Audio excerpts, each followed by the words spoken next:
So that guy I met on eHarmony? Yeah. We're out together last night and I step off a curb and snap, heel breaks right off my shoe. Oh no. So I say, hell with it, take them off so I'm barefoot, and you'll never guess. What? He leans over, takes off his shoes and socks, and now we're both... You're joking. Amazing, right? At eHarmony, you'll find someone you can be yourself with. Get who gets you on eHarmony. Sign up for eHarmony today. So that girl I met on eHarmony. Yeah. We're out to dinner last night, and like a klutz, I tipped my drink all over myself. Oh, no.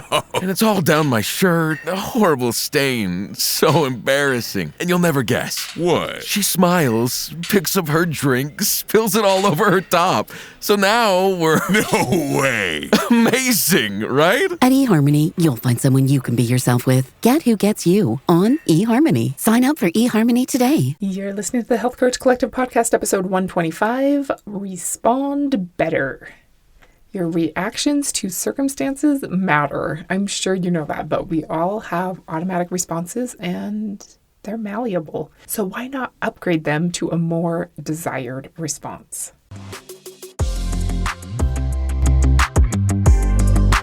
Welcome to the Health Courage Collective Podcast, the show for women who are too busy to slog through hours of generalized, inapplicable, and often contradictory health information, but too smart to ignore that a few minutes of focused attention now can prevent years of suffering in the future. I'm your host, Christina Hackett, a pharmacist who doesn't want you to live on prescriptions, a certified coach specifically trained to maximize your potential, and a compulsive learner obsessed with preventative, cutting-edge, holistic, and integrative medicine. I'm on a mission to increase your physical and mental resilience so you can fearlessly look forward to your next 40-plus limitless years. Your time is now. Let's go. Hello, my friend, and welcome to the podcast. I hope you are having a great November. If you're listening to this on the day it comes out and you're in the US, it's Thanksgiving tomorrow. Can you believe? Do you ever watch Kim's Convenience on Netflix? It's one of my favorites. I just got my youngest son hooked on it, so I've been watching them all again with him. Okay, see you. It's the best. So, how's your exposome? Are you appreciating all the ways that you can influence your genetic expression and therefore your future health by what you expose yourself to? Pretty foundationally important. Let's start out with a fictional story time today. Jennifer is on her way home at 11:30 at night and has to stop for gas. After about 2 minutes of pumping her gas, completely out of nowhere, a creepy guy in a black hoodie shoves her into the backseat of her car and drives her about 15 minutes away to an abandoned empty lot. He gets in the back seat with her and starts to try to take her clothes off. Luckily, Jennifer has learned some jiu-jitsu techniques and she's able to fight with every bit of energy and adrenaline she has. Eventually, after withstanding way too many strikes to count, she's able to choke her assailant for 14 seconds using the seatbelt. Then she's able to drag his limp body out of the backseat of her car, find her cell phone that had fallen to the passenger floorboards, and, hunched over in pain, slowly drive away while calling 911. All right, fictional story number 2. Jessica is on her way home at 11:30 at night and has to stop for gas. After about 20 seconds of pumping gas, she notices a car pull up behind her with its lights off. She keeps it in her awareness. A few minutes later, a man in a black hoodie gets out of the car and starts walking slowly in her direction. She has no idea whether he's the nicest guy in the world who rescues kittens in his free time or a total creep, but he's still advancing in her direction from behind her. She turns and makes direct eye contact, holds up both hands and says, "Please don't come any closer. It's late and you're making me nervous." He smiles sweetly and says he just needs to ask her something. He's having some trouble finding his friend's house near here, and he continues walking forward. Jessica then loudly screams, "I said stay back! Don't come any closer!" She grabs her cell phone and holds it up as she backs toward the convenience store building. He mutters, "Geez, what's your problem? I just needed some help," and walks back to his car. Jessica is left wondering whether she just hurt a potential kitten rescuer's feelings for no reason. I've talked about it before because I love it, but you may know that I'm learning some Brazilian Jiu-Jitsu. I've been doing it for about 1.5 years. I love it, and I think it's super fun. I've got a nice bruise on my bicep right now that I'm pretty proud of, actually, a little badge of Jiu-Jitsu honor. If you're a jiu-jitsu girl, it's from punch block stage 2 from the guard. There's a lot to love about jiu-jitsu, and there are a lot of benefits of knowing the principles of jiu-jitsu. I just got back from a little road trip to a women empowered seminar put on by Henner and Eve Gracie, the owners of the jiu-jitsu school that I go to a branch of here in Utah. So it's pretty cool not only to see them in person, but because they're kind of like celebrities to me, but to have them pin me to the ground and get out of it. So cool. The Gracie Jiu-Jitsu Women's Self-Defense Program is centered around getting out of a sexual assault type of situation. Of course, that's not the only situation in which those skills would be valuable, but that gives us a baseline of where to start. So they drill into you that the 4 stages of an assault by a stranger are: 1, identify an unsuspecting target; 2, subdue and isolate the target; 3, control and exhaust the victim; and 4, carry out the attack.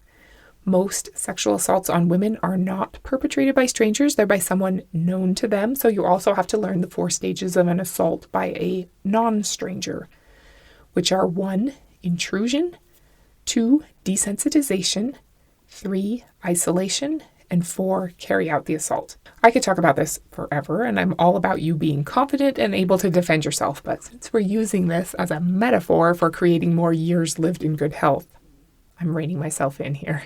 If you're interested in learning more about women's self-defense, either email me at healthcouragecollective@gmail.com and I'll point you in the right direction, or check out Gracie University Women Empowered.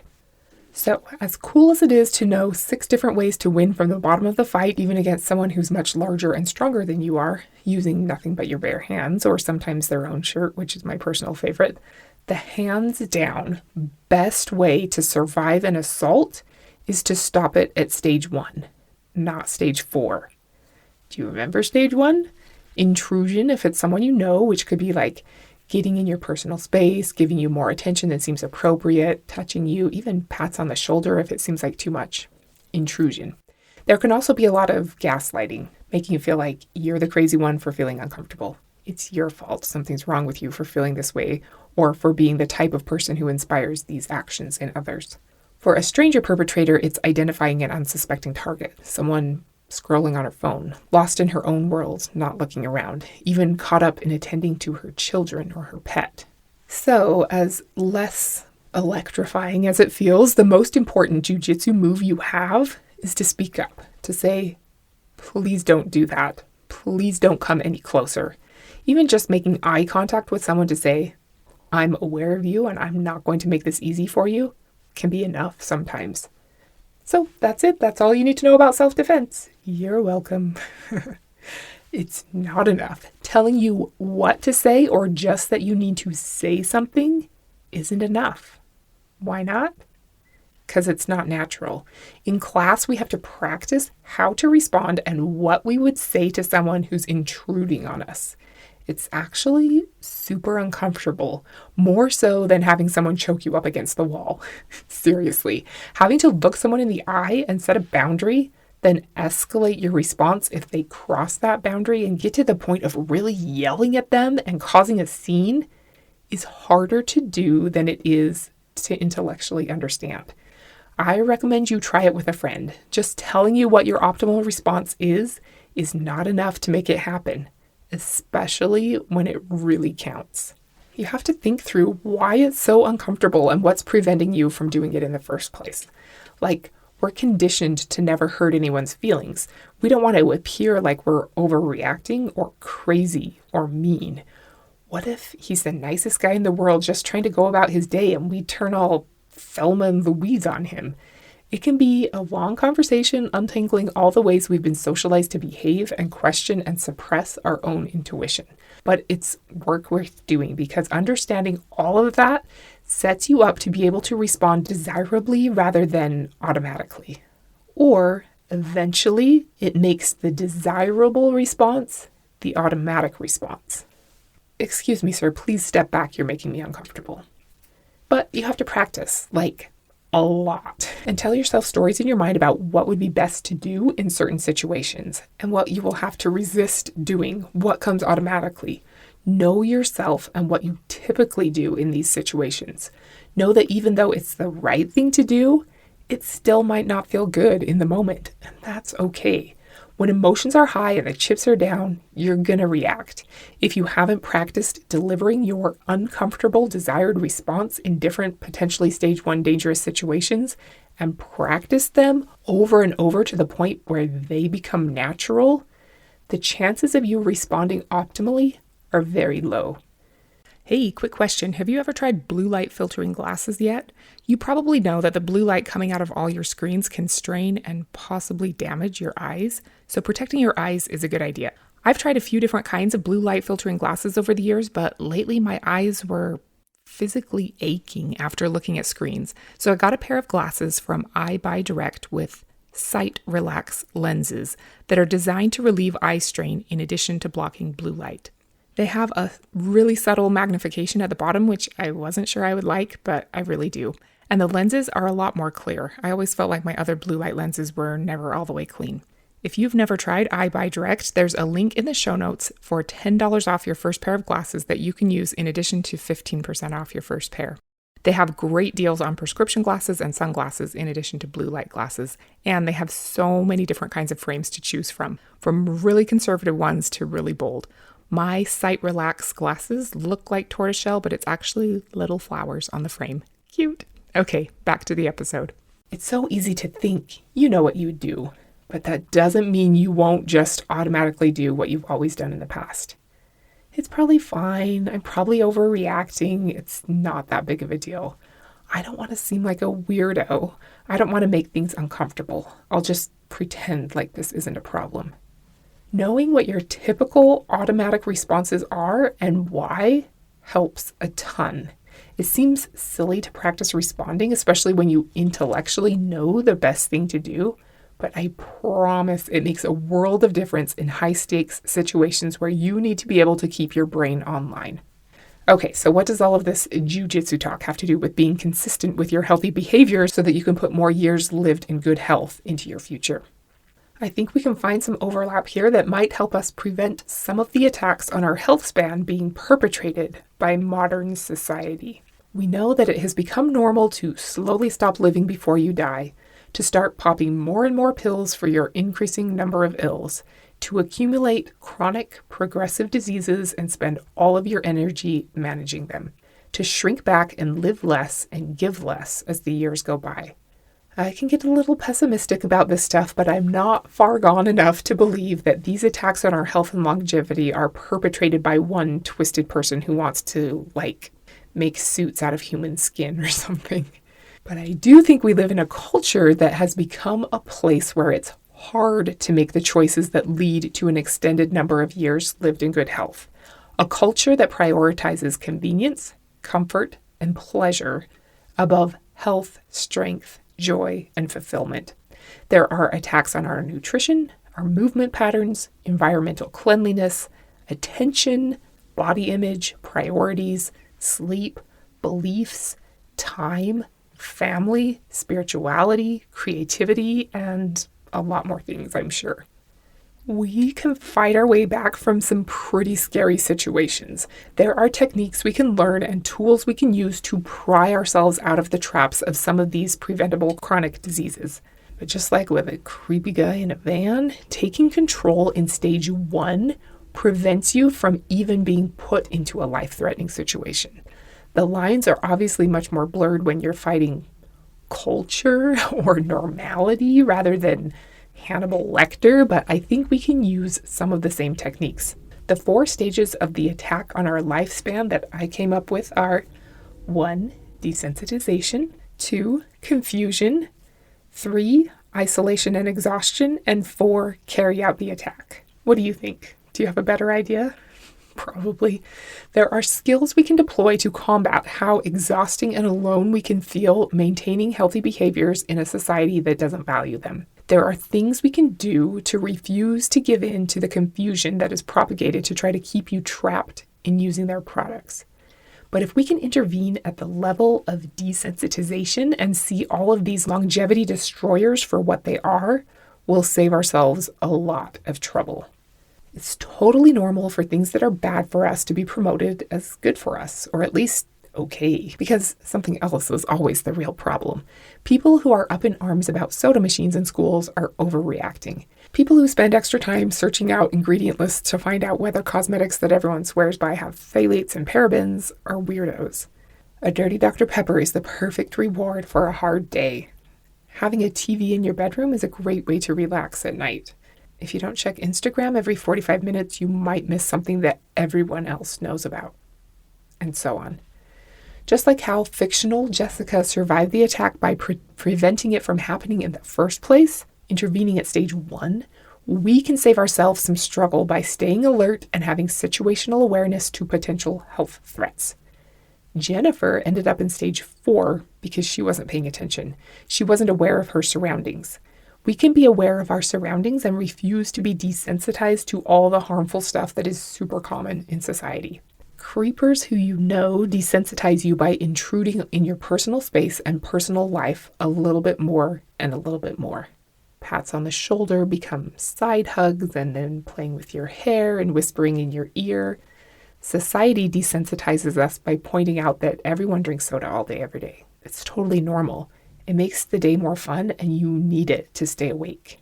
We joke about our addictions to it or how often we go through the Sonic or Swig drive-thru, but don't see it as an actual problem. It's fine. It's not a big deal. Everyone does it. Almost all of us have jobs where we sit all day in front of a computer screen. There's nothing we can do about it. It's the way the world works. It's fine. It's not a big deal. Everyone does it. There's a reason why everyone uses the most popular household cleaning products and shampoos and lotions. Because they work. It's got to be fine. It's not a big deal. Everyone does it. No one has enough energy to change into workout gear and spend an hour at the gym. Everyone stays up watching just one more episode of Yellowstone. It's the only way we have to relax. It's only 49 more minutes, come on. Complaining about how tired we all are is a shared experience. We're all dragging in the morning. We all need caffeine to get ourselves throughout the day. It's fine. It's not a big deal. Everyone does it. When you get older, you slow down. You can't get up and down off the floor, and you shouldn't need to. You don't pick up heavy things anymore, and you shouldn't be expected to carry anything. Something hurts all the time. There's pills for that. When they're not enough anymore, then you get surgery. You become less relevant and less valuable as you get older. It's just the way it is. How your body looks determines your level of happiness. The thinner and smoother you are, the more deserving you are of love, obviously. And on it goes. All of these messages and more are so common. I think we're all desensitized to all kinds of stuff. Packaged food and electropollution and suboptimal body mechanics, caring more about how our body looks than what it's able to do, the prevalence and increase of the common diseases of aging, the devaluation of close personal in-person relationships. It's a lot, but if we can start to see it for what it is, we can decide whether we want to draw a boundary line in our minds. Maybe we're not the crazy one after all for not being comfortable with our neighbor trying to tickle us. Maybe consuming 55 grams a day of fructose, while completely common and in fact average, is not normal or okay.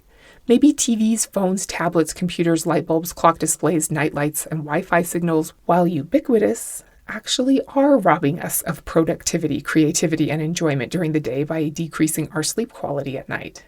Stage 1, desensitization.